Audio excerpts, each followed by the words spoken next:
Okay, what are you doing? Go back. Okay.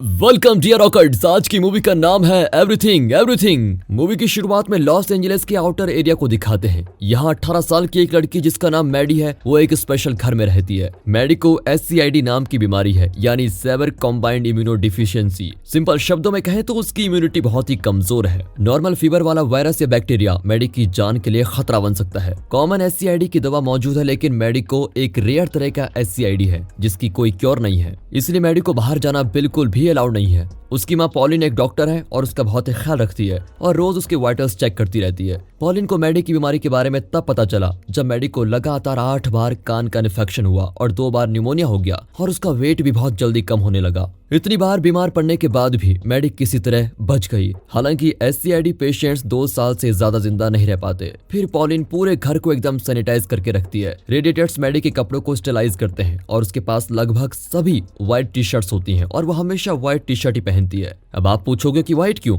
आप ही सोचकर comment करके बताइए ना। अब कहानी में आगे उसके घर के फ्रंट डोर के पास एक एयर लॉक है जो कि एक सील्ड रूम है। ये बिल्कुल एयर टाइट है ताकि छोटा डस्ट पार्टिकल भी अंदर ना पाए। यहाँ एक स्पेशल रूम भी है जिसके बड़े ग्लास विंडो से गार्डन दिखता है। मैडी बाहर तो नहीं जा सकती, इसलिए यहीं से बाहर का नजारा देख लेती है और इमेजिन करती है कि वो बाहर है। पर उसके एंटरटेनमेंट के लिए यहाँ इंटरनेट भी है जो सबके पास है। खैर, वो एक ऑनलाइन सपोर्ट ग्रुप का हिस्सा भी है और आर्किटेक्चर में बहुत ही इंटरेस्टेड है। इसके लिए वो ऑनलाइन क्लासेस अटेंड करती है। फिर वो अपने बनाए हुए हर बिल्डिंग में एक एस्ट्रोनॉट को रख लेती है। उसे लगता है कि वो खुद एक एस्ट्रोनॉट की तरह है और इस बड़े स्पेसशिप में बंद है जहाँ बाहर की हवा तक नहीं आ सकती। वो किताबें बहुत पढ़ती है। किताबें पढ़ने का उसको बहुत शौक है और फिर वो उनका ऑनलाइन रिव्यूज लिखती है। उसके पिता और भाई उस वक्त गुजर गए थे जब मैडी बहुत छोटी थी और अब जब पॉलिन ड्यूटी पर जाती है तो कार्ला नाम की नर्स मैडी की देखभाल करने के लिए आती है। कार्ला 15 साल से यहाँ पर काम कर रही है, इसलिए मैडी उससे भी बोर हो चुकी है। अब एक सुबह वो बड़ी विंडो से देखती है कि पड़ोस में एक नई फैमिली आई हुई है।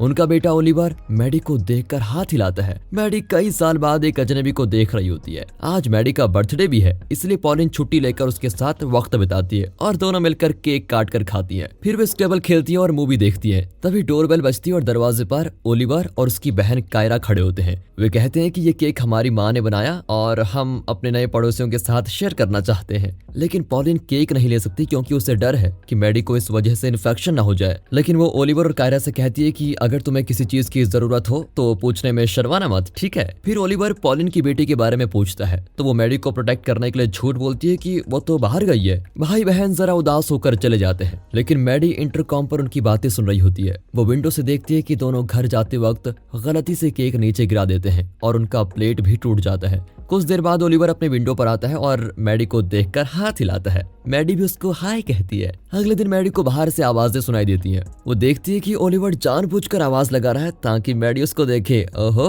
कुछ चलने वाला है मतलब। वो विंडो के पास एक ब्लैक ड्रेस पहनकर कोई ड्रामा करने लगता है। फिर वो केक को ऐसे नीचे धकेलने की एक्टिंग करता है जैसे कि वो केक का खून कर रहा हो। फिर वो केक के पास दवाइयों की शीशी रखता है और केक को ग्लूकोज चढ़ाने की एक्टिंग करता है। फिर वो प्रीस्ट की तरह केक का अंतिम संस्कार भी करता है कि अंडों से भरी तुम्हारी आत्मा को शांति मिले। उसकी हरकतें देखकर मैडी को हंसी आ जाती है। तभी ओलिवर विंडो पर अपना फोन नंबर लिखता है। ये तो मैडी के लिए सोने पे सुहागा हो गया। वो तुरंत नंबर सेव करके उसको मैसेज करने लगती है। दोनों फिर हेलो हाय ये सब कुछ शुरू करते हैं और उनकी बातें अब लंबी चौड़ी होने लग जाती है। ओलिवर बताता है कि मैं न्यूयॉर्क से हूँ और मैं वहाँ वापस जाना चाहता हूँ और मेरी बहन मुझे बहुत प्यारी लगती है। इधर उधर की बातें करने के बाद मैडी उसको अपनी बीमारी के बारे में बता देती है। ओलिवर मजाक करता है कि मुझे तुम पर जरा भी तरस नहीं आता। ओलिवर उसे विंडो पर आने को कहता है और पूछता है तुम्हारी आंखों का कलर क्या है? जब वो बताती है तो ओलिवर कहता है तुम बड़ी खूबसूरत हो यार। अब कुछ दिन के बाद कार्ला को ओलिवर और मैडी की दोस्ती का पता चल जाता है। उसे पहले ही शक था क्योंकि मैडी विंडो से बाहर टुकुर टुकुर देखती रहती थी। एक दिन वो मैडी को लैपटॉप पर ओलिवर से चैट करते हुए देख लेती है, लेकिन मैडी बहाना करती है कि मैं स्टडी कर रही हूँ। मैडी रिक्वेस्ट करती है कि क्या आप ओलिवर को अंदर अलाउ करेंगी? मैं उससे दूर से ही बात कर लूंगी। वाह बेटी, तुम तो ओलिवर से मिल लोगी लेकिन मेरी नौकरी चली जाएगी। ये कहकर कार्ला साफ इंकार कर देती है। उस रात रोजा मैडी से मिलने आती है तो मैडी उसे ओलिवर ओलिवर के बारे में बताती है। वो मैडी के लिए बहुत खुश होती है और कहती है मुझे जल्दी कॉलेज वापस जाना होगा, मैं तुम्हें और तुम्हारे ओलिवर की कहानियों को बहुत मिस करूंगी। एक दिन शाम को ओलिवर उस बड़े विंडो के पास आता है और अपना फोन मैडी के वायरलेस स्पीकर से कनेक्ट कर देता है। फिर वो जोसे गुनाजलेस का हार्ट बीट्स गाना प्ले करता है। दोनों विंडो पर अपने हाथ रखते हैं और मैडी इमेजिन करती है कि अगर हम दोनों किस कर रहे होते तो कैसा होता। अगले दिन वो ऑनलाइन पर एक क्रेडिट कार्ड के लिए अप्लाई करती है, जिससे वो एक नया स्वेटर खरीदती है। अरे ये तो व्हाइट की बजाय नीला है। शायद मैडी व्हाइट टी शर्ट से उब चुकी है। उसकी माँ पूछती है तो वो बताती है कि रोजा ने मुझे यह नया स्वेटर दिया है। कुछ दिन के बाद कार्ला मैडी को एक सरप्राइज देती है और ओलिवर को अंदर अलाउ कर देती है, पर वो ओलिवर को वार्न करती है कि तुम दूर से उससे बात करना। अब मैडी कपड़े बदलकर ओलिवर से मिलती है। पहले उसको जरा अजीब लगता है, लेकिन फिर वो कैजुअली बात करने लगती है। ओलिवर पूछता है कि अगर तुम्हें यहाँ से बाहर जाने का मौका मिले तो तुम कहाँ जाओगी? मैं समुद्र के पास जाना चाहूंगी क्योंकि वो यहाँ से सिर्फ 3 मील की दूरी पर है, लेकिन फिर भी मैं वहाँ जा नहीं सकती। अब बात करते करते दोनों करीब आ जाते हैं। ओलिवर नर्वस होता है और अपना रबर ब्रेसलेट खींचने लगता है और सीधे दीवार पर जा गिरता है। इतने में कार्ला आ जाती है और ओलिवर वहां से चला जाता है। कार्ला मैडी को चिढ़ाती है कि तुम्हारी आंखें बता रही है कि तुम उससे दोबारा मिलना चाहती हो। मैडी खुश होकर कहती है कि मैं उसे कल भी यहाँ बुला लूंगी, इसमें बात क्या है। लेकिन कार्ला कहती है कि आज के कांटेक्ट के बाद अगर तुम्हें कोई इन्फेक्शन नहीं हुआ तो हम अगले हफ्ते देख लेंगे। इसके बाद ओलिवर किसी वेकेशन पर जाता है और मैडी अपने बुक रिव्यूज पोस्ट करने में बिजी हो जाती है। वो ओलिवर को कॉल करके कहती है तुम 4 जुलाई के लिए यहाँ जाना, हम दोनों मिलकर आतिशबाजी देखेंगे। और खुशकिस्मती से उस दिन कार्ला भी छुट्टी पर होती है और पॉलिन को भी हॉस्पिटल में नाइट शिफ्ट करना होता है। ओलिवर उस दिन आ जाता है। शाम को दोनों कमरे के 2 कॉर्नर्स में बैठकर बात करते हैं। ओलिवर की मैथ नॉलेज को देखकर मैडी हैरान रह जाती है। वो बताता है कि मैं समर स्कूल में जाता था और मेरे पापा हमेशा ट्रेवल करते रहते थे, इसलिए मैं कई जगहों के बारे में अच्छे से जानता हूँ। मैडी दूर बैठने से तंग आ जाती है और अब ओलिवर के पास आकर बैठ जाती है। वो कहती है कि हम हमेशा अच्छे दोस्त बनकर रहेंगे, है ना? लेकिन बहुत ही जल्दी दोनों किस भी करते हैं और तभी आसमान में आतिशबाजी होती है। ओलिवर घर जाकर भी मैडी को कॉल करके पूछता है कि तुम ठीक तो हो ना? मैडी भी कहती है कि हाँ मैं तो एकदम भली चंगी हूँ, तो डोंट वरी। अगले दिन मैडी देखती है कि ओलिवर और उसके पिता किसी बात पर बहस कर रहे हैं और उसके पापा उसको मारने भी लगते हैं। अब मैडी घबराकर नीचे भागती है। वो ओलिवर के लिए बहुत परेशान दिखती है कि क्या हो गया उसको। ओलिवर कहता है मैं बिल्कुल ठीक हूँ, लेकिन तुम प्लीज घर के अंदर जाओ, प्लीज, तुम्हें इन्फेक्शन हो जाएगा। इतने में पॉलिन आकर मैडी को अंदर लेके जाती है और उसको डांटती है कि एक अजनबी के लिए तुम इतनी परेशान क्यों हो रही हो। लेकिन मैडी के चेहरे से उसे पता चल जाता है कि मैडी के लिए ओलिवर अजनबी नहीं है। मैडी कहती है मैं सिर्फ उससे ऑनलाइन चैट करती हूँ, बस, और कुछ नहीं। लेकिन पॉलिन को विश्वास नहीं होता। रात को पॉलिन जरा शांत हो जाती है और मैडी से माफी मांगती है। क्या मैं किसी को ओलिवर के घर भेजकर चेक करवाऊं कि वो ठीक है या नहीं? लेकिन मैडी मना कर देती है क्योंकि ओलिवर अपने पापा के बारे में किसी को बताना नहीं चाहता। वो सिर्फ अपनी माँ को प्रोटेक्ट कर रहा है। अब पॉलिन को यकीन हो जाता है कि मैडी ओलिवर को सच में पसंद करती है। वो पूछती है कि तुम्हें ओलिवर के बारे में क्या पता है बेटा, और क्या अच्छा लगता है। अब मैडी का चेहरा खिल जाता है और कहती है उससे बात करके मुझे अपने बारे में बहुत अच्छा फील होता है। वो ओलिवर की और भी कई अच्छी क्वालिटीज बताती है और कहती है लेकिन हम दोनों के बीच सिर्फ अच्छी फ्रेंडशिप है और कुछ नहीं। पॉलिन उसकी हाँ में हाँ मिलाती है, लेकिन कहती है उससे मिलना तुम्हारी हेल्थ के लिए अच्छा नहीं है बेटा, इसलिए आज से वो लड़का यहाँ नहीं आना चाहिए। ये कहकर वो मैडी को ओलिवर का रबर ब्रेसलेट पकड़ाती है जो ओलिवर यहाँ छोड़ गया था। अगले दिन पॉलिन कार्लो को नौकरी से निकाल देती है क्योंकि उसने ओलिवर को अंदर अलाउ किया।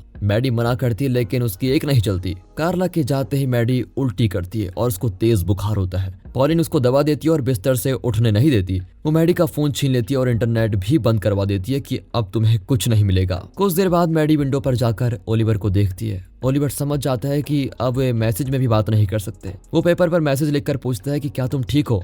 मैडी कहती है कि फिक्र मत करो, मैं ठीक हूँ। अगले दिन मैडी की नई नर्स आती है जो जरा बुजुर्ग है और बहुत स्ट्रिक्ट भी। वो पूरे घर में इंस्पिरेशनल कोट्स के नाम पर वाहियात बातें लिख देती है और हर चीज का टाइम टेबल बनाकर रखती है। अब मैडी का इंटरनेट टाइम भी कम कर दिया जाता है। मैडी को कार्ला की बहुत याद आती है कि उस समय मैं कितना मजा किया करती थी, लेकिन पॉलिन कहती है वो सिर्फ एक नर्स थी, तुम्हें उसके साथ इतना अच्छा नहीं होना चाहिए था। इतना ही नहीं, ओलिवर भी हमेशा तुम्हारा साथ नहीं देने वाला और ना ही वो तुम्हारे साथ रहने वाला है। उसको कोई दूसरी लड़की मिल जाएगी जो उसके साथ बाहर जा सकती है। मैडी को भी यही लगता है कि ओलिवर को कोई हेल्दी लड़की मिल जाएगी, मेरे साथ रहकर वो करेगा भी क्या। इस बात से वो परेशान हो जाती है, लेकिन वो ओलिवर को खुश देखना चाहती है। फिर वो ओलिवर को मैसेज करती है कि हम ना मिले तो अच्छा ही होगा, मेरी वजह से तुम्हारी लाइफ भी बर्बाद हो जाएगी। ओलिवर उसको कॉल करता है लेकिन मैडी कॉल ही नहीं उठाती। वो मैसेज करता है कि प्लीज ब्रेकअप मत करो यार, मैं तुम्हें खोना नहीं चाहता। मैडी कहती है कि इसमें खोने की क्या बात है, मैं तो घर से बाहर ही नहीं निकल सकती। अगली सुबह वो देखती है कि नीचे का बड़ा विंडो समुद्र की फोटोज से भरा पड़ा है। उस पर ओलिवर का नोट भी होता है है कि तुम्हें दुनिया का हर समुद्र देखने का हक है। उसकी ये बात मैडी का दिल छू लेती है और वो अपना फैसला खुद करने की ठान लेती है। वो अपनी माँ को लेटर लिखती है कि मैं आपसे बहुत प्यार करती हूँ और आपने मेरे लिए बहुत कुछ किया है, लेकिन अब मेरा अंदर दम घुट रहा है। मैं ओलिवर के लिए सब कुछ नहीं कर रही हूँ बल्कि अपने लिए कर रही हूँ।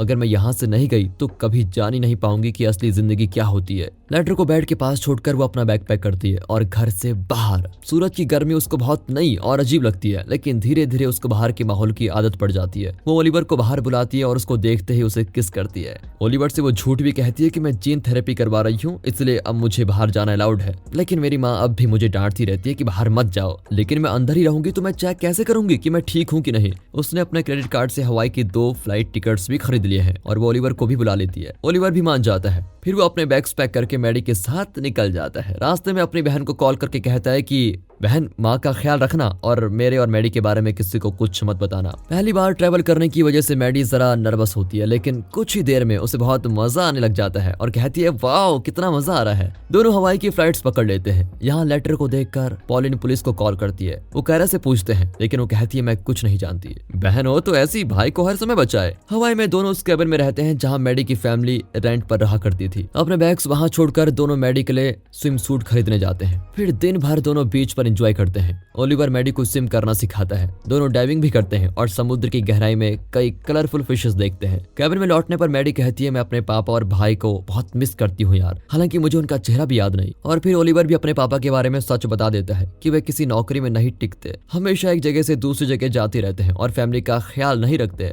मैंने माँ से कई बार कहा कि उन्हें छोड़ दो, लेकिन वो नहीं मानती और कहती है उम्र के साथ पापा सुधर जाएंगे बेटा। और सच बताऊं तो माँ पापा से बहुत प्यार करती है। मुझे लगता है कि इतना प्यार भी एक तरह का पागलपन ही है। मैडी कहती है तुम ठीक कहते हो, मुझे भी तुमसे वही पागलपन हो गया है। ओलिवर भी कह देता है कि मैं भी तुमसे प्यार करता हूँ। कुछ देर बाद दोनों इंटीमेट हो जाते हैं। अगली सुबह मैडी को हाई फीवर होता है। ओलिवर तुरंत एक एम्बुलेंस में उसको हॉस्पिटल लेके जाता है। मैडी को लगता है कि ओलिवर उससे अलग हो गया है और उसकी ओर हाथ बढ़ा रहा है। जब उसे होश आता है तो वो अपने घर में अपनी माँ के पास होती है। जब पॉलिन चली जाती है तो मैडी अपने कंप्यूटर पर ओलिवर से चैट करती है। ओलिवर घबरा गया था कि मैडी को कुछ हो ना जाए। मैडी उससे माफी मांगती है कि मेरी वजह से तुम्हें बहुत परेशानी हुई, मैं चाहती हूँ कि तुम हमेशा खुश रहो, इसलिए हमें हमेशा के लिए ब्रेकअप कर लेना चाहिए। ओलिवर उसको बहुत समझाता है, लेकिन मैडी अपनी बात पर पक्की होती है। अब पॉलिन को यकीन हो जाता है कि मैडी को अपना सबक मिल चुका है, इसलिए वो दोबारा घर से बाहर नहीं जाएगी। इस तसल्ली के साथ वो ड्यूटी पर चली जाती है और किसी नर्स को भी नहीं बुलाती। अब मैडी पहले की तरह अपनी स्टडीज में बिजी हो जाती है। उसे ओलिवर का ईमेल भी आता है, लेकिन वो उसे इग्नोर कर देती है। कुछ दिन बाद वो देखती है कि ओलिवर अपनी माँ और बहन के साथ घर छोड़कर जा रहा है। अब मैडी उसका ईमेल ढूंढती है और तब उसको पता चलता है